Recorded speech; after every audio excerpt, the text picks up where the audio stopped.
Hi, this is Adama Гассова from Satan and Adam. I've got just enough juice in my video cam left for one more lesson. I want to share something with you. I'm going to play you something that I kind of worked up. It's a 12-bar blues. It's not a shuffle blues. It's what I call a kind of straight time, kind of a funky blues. And what I'll do is I'll just play a little bit of it, and then maybe I'll use it as a kind of pretext for talking about some of the techniques and things that I'm doing in it. It's not particularly original, but it's kind of a nice little jam just to have when you're by yourself and you just want to play something. And it's not a shuffle.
Alright, here's a couple of things that come to mind if I think about a song like that as a kind of study guide. I believe that you can take any song or rhythm and you can use it and kind of break it down and make little parts of it conscious and figure out ways of making them sound better, or ask yourself, why do they sound good? Here's two quick things that I want to talk about. One of them is the difference between, when we've talked about the three-hole draw and what I call the blue third, right? Which is, and how to tongue that, and right, that's a very important note on the harp. It's one of the most important. It's really the blue note, right? That spoon's that spoon, that spoonful. But there's a subtlety that I came across pretty early on, again, that Nat Riddles turned me on to, that I think that shows up all over the place, especially like in some of these Muddy Waters tunes. And what it is, it's that blue third, but you're relaxing the right side of your mouth just a little, and you're letting in a little bit of the four-hole draw along with the three.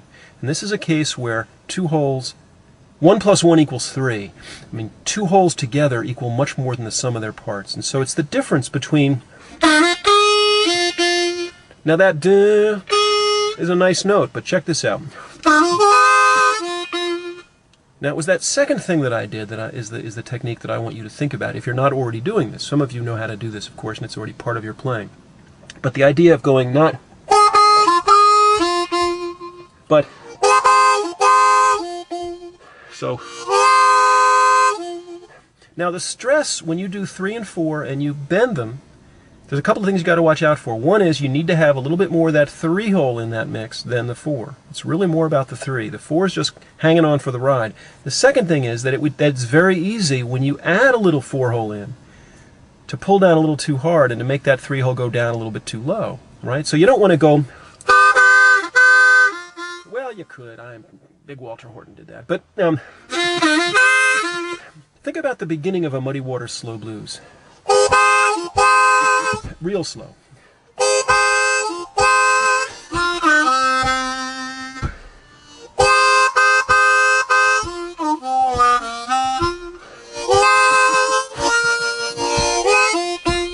Notice how I did that thing at the end. It's that little wah thing that I want you to try to get. So that's one of the things that I was doing in that little song that I began this lesson with, was just adding a little bit of 4.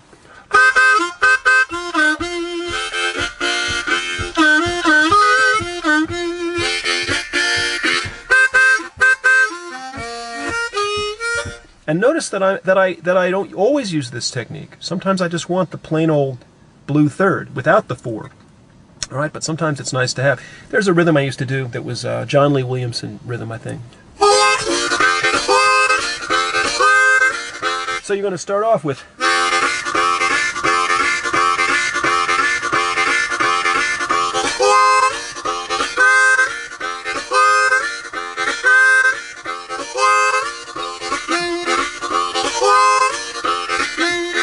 Let me break that down.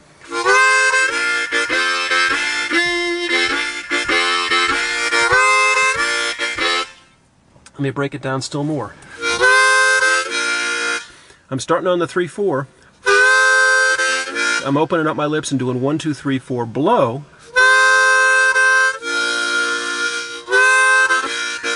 And then I'm going down to the 1, 2, 3.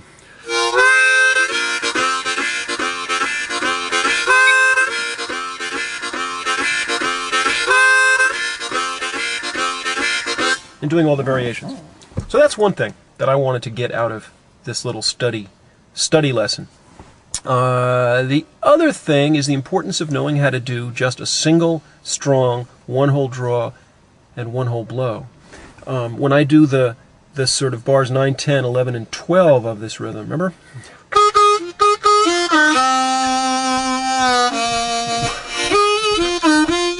Notice I just held that one.